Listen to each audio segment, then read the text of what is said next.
এই মুহূর্তে আমরা যে খবরে চোখ রাখবো, রাজ্যের প্রশাসনিক প্রধান মমতা বন্দ্যোপাধ্যায় চলতি বছরের 5ই ফেব্রুয়ারি বাজেট অধিবেশনে ঘোষণা করেছিলেন রাজ্য সরকারের নতুন উদ্যোগ যুবসাথী প্রকল্পের। সেই ঘোষণার পর এবার রাজ্য জুড়ে শুরু হয়েছে রেজিস্ট্রেশন ক্যাম্প। 15 থেকে 26শে ফেব্রুয়ারি পর্যন্ত চলবে সকাল 10টা থেকে বিকেল 5টা পর্যন্ত নাম নথিভুক্তকরণের প্রক্রিয়া। রাজ্যের 294টি বিধানসভা কেন্দ্রেই খোলা হয়েছে এই ক্যাম্প। 21 থেকে 25 বছর বয়সী যুবক যুবতীরা এই প্রকল্পে আবেদন করতে পারবেন। পাশাপাশি 40 বছর পর্যন্ত বেকার যুবকরাও আবেদন করার সুযোগ পাচ্ছেন। আগামী 1 এপ্রিল 2026 থেকে এই প্রকল্পের সুবিধা মিলবে বলে প্রশাসন সূত্রে জানা গিয়েছে। ডোমকল মহকুমাতেও শুরু হয়েছে যুবসাথী ক্যাম্প। ডোমকল মহকুমার 4টি ব্লক এবং মিউনিসিপ্যালিটিতে বসানো হয়েছে রেজিস্ট্রেশন শিবির।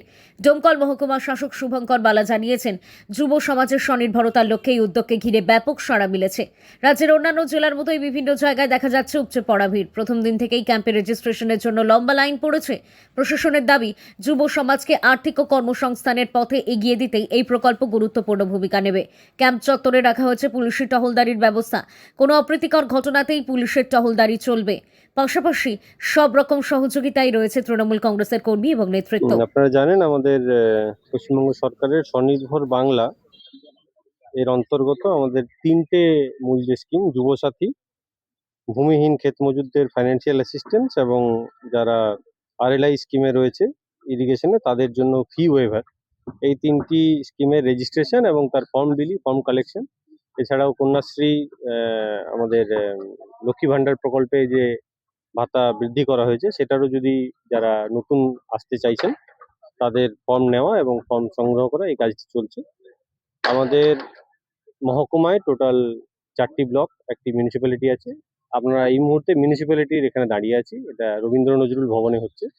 ব্লকেরও বিভিন্ন জায়গায় ক্যাম্প হচ্ছে, সেটা আপনারা পোর্টালে গিয়ে জানতে পারবেন আপনার ব্লকের কোন জায়গায় ক্যাম্প হচ্ছে। সেখানে গিয়ে আজ থেকে শুরু করে আগামী 26 তারিখ পর্যন্ত, সরকারি ছুটির দিন ছাড়া প্রত্যেক দিন সকাল 10টা থেকে 5টা পর্যন্ত এই ক্যাম্প হবে।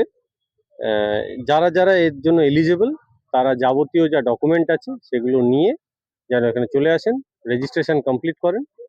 দেন তারপরে সমস্ত ফর্ম এবং তার জেরক্স ফর্ম ফিল আপ করে ছবি এবং জেরক্স কপি সহ ফর্ম জমা করেন। তারপর ডিউ প্রসেস করে ওগুলো ডিসপোজ করা হবে এবং সরকারের নির্দেশ মতো ডিসপোজ করার পর তাদের অ্যাকাউন্টে ডাইরেক্টলি যে টাকা বা সহায়তা যাওয়ার কথা সেটা ওনারা পাবেন। বলছি, ভিড়ের যে একটা ব্যাপার রয়েছে, যেহেতু অনেক যুবক রয়েছে, যুবতী রয়েছে, সেসব ভিড়ের জন্য কি পরিস্থিতি সামলাতে কি পুলিশের ব্যবস্থা সাথে কোঅর্ডিনেশন করা আছে। প্রত্যেকটি জায়গায় ভিড় ম্যানেজ করার জন্য পুলিশ আছে, ব্যারিকেডিং করা আছে, এন্ট্রি এক্সিট রেস্ট্রিক্ট করা আছে। রেজিস্ট্রেশন এবং ফর্ম জমা দেওয়ার জায়গাটি দূরে দূরে একটু করা হয়েছে যাতে ভিড়টা কোনো জায়গায় একত্রিত না হয়। সব মিলিয়ে ব্যবস্থা আছে যাতে কোনো রকম কোনো অসুবিধে না হয়। তাছাড়াও জলের জায়গা, টয়লেট ওয়াশরুমের জায়গা, ব্রেস্ট ফিডিং স্পেস, এগুলো আমরা রাখার ব্যবস্থা করেছি। ভিড় তো মমতা বন্দ্যোপাধ্যায় যেহেতু মানবিক মুখ, তাই তার ডাকে সাড়া দিবে মানুষ, এটা স্বাভাবিক। আর বিরোধীদের কুৎসারটা চিরদিনকার অভ্যাস, বাস্তবে তো কিছু করেনি। আর যে কিছু না করে তাকে এটা অভ্যাস করে রাখতেই হবে, কারণ আমাদের সরকার মানবিক সরকার, মমতা বন্দ্যোপাধ্যায়।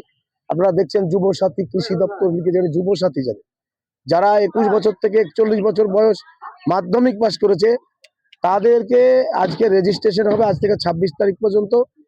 যারা এই কেসটা করছে তাদেরকে আমরা বলবো এপ্রিল মাসে যেন তাদের সন্তানের অ্যাকাউন্টটা চেক করে, যে তার সন্তান তো মাধ্যমিক পাস করেছে, সেই সন্তানের অ্যাকাউন্টটা এপ্রিল মাসের শেষে তারা চেক করে দেখবে যে 1500 টাকা ঢুকেছে কিনা। তাই আমাদের মানবিক সরকার সত্যের, প্রত্যেকটা জায়গায় সত্য তো বাদিয়ে চলে, সেখানে একটা কুৎসারটার অভ্যাস, তাই অভ্যাসিক কাজ করছে। আজকে দেখতে পাচ্ছেন কৃষি দপ্তর এখানে খুলেছে, যারা এড়িয়ে গেছিল এখন পর্যন্ত কৃষক বন্ধু পায়নি তারা করবে রেজিস্ট্রেশন। লক্ষ্মীর ভান্ডার দেখছেন, কিছু কিছু এখনো মা বোনেরা এড়িয়ে আছে তারা করবে। এই ক্যাম্পের মাধ্যমে ওই সিপিএম বন্ধুদের বাড়িতেও যাবে না। এখানে মানবিক এই কারণেই বলা যায় যে কোনো রাজনৈতিক দলের কাছে যাওয়ার প্রয়োজন নাই, একমাত্র মমতা বন্দ্যোপাধ্যায়ই পারে সমস্ত মানুষকে তার নামের গুণে এক জায়গায় জড়ো করতে। যেটা আজকে দেখছেন, ভিড়টা দেখছেন, যুবরা আসছে, সে সিপিএম এর ঘর থেকে আসছে, বিজেপির ঘর থেকে আসছে, আরএসপির ঘর থেকে আসছে, প্রত্যেকটা রাজনৈতিক দল করার লোকের ছেলেমেয়েরাও আমাদের কাছে আসছে। আমাদের নেত্রীর আহ্বানে সাড়া দিয়ে তারা রেজিস্ট্রেশন কমপ্লিট করছে।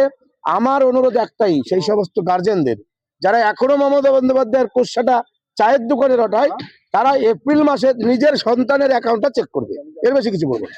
আমাদের মাননীয় মুখ্যমন্ত্রী মমতা বন্দ্যোপাধ্যায় এবং আমাদের দলের নেতা বা সেনাপতি অভিষেক বন্দ্যোপাধ্যায়কে অসংখ্য অসংখ্য ধন্যবাদ দিচ্ছি। ধন্যবাদ দিলেও ছোট করা যাবে, কারণ আজকে যে জায়গায় দাঁড়িয়ে আছি আমরা, এমন একটা সিদ্ধান্ত নিয়েছি আমাদের সরকার, আমাদের দল, বিশেষ করে যারা যুব ছেলে মেয়ে, যারা বেকার। দেখুন, মাধ্যমিক পাশ করা মানে তো সে সার্ভিস চাকরি পাবে না। অনেকে আছে, প্রচুর ছেলে মেয়ে আছে যারা মাধ্যমিক পাশ করে হয়তো পড়াশোনা করেনি, হয়তো বেকার ঘুরে বেড়াচ্ছে। তাদের জন্য বিশেষ করে এই প্রকল্পটা আবেদন আসতে শুরু হয়েছে। আপনারা দেখছেন সকাল থেকে ছেলেরা মেয়েরা অলরেডি ভিড় করেছে। আমরা তৃণমূল যুব কংগ্রেসের পক্ষ থেকে দলের নির্দেশে তাদের পাশে আছি। আমরা আজ থেকে শুরু হলো আমাদের এই তৃণমূল যুব কংগ্রেসের প্রোগ্রাম।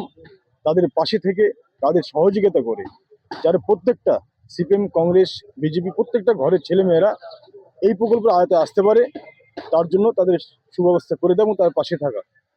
কালকে দলীয় নির্দেশ আমার কাছে একটা এসছে, প্রত্যেকটা বাড়িতে বাড়িতে, টাউনের ডোর টু ডোর এই যে আমাদের এই প্রকল্পটা আছে তার জন্য বাড়িতে বাড়িতে খবরটা পৌঁছে দেওয়া। আমরা সেটাও আগামী কাল থেকে, সোমবার থেকে শুরু করব।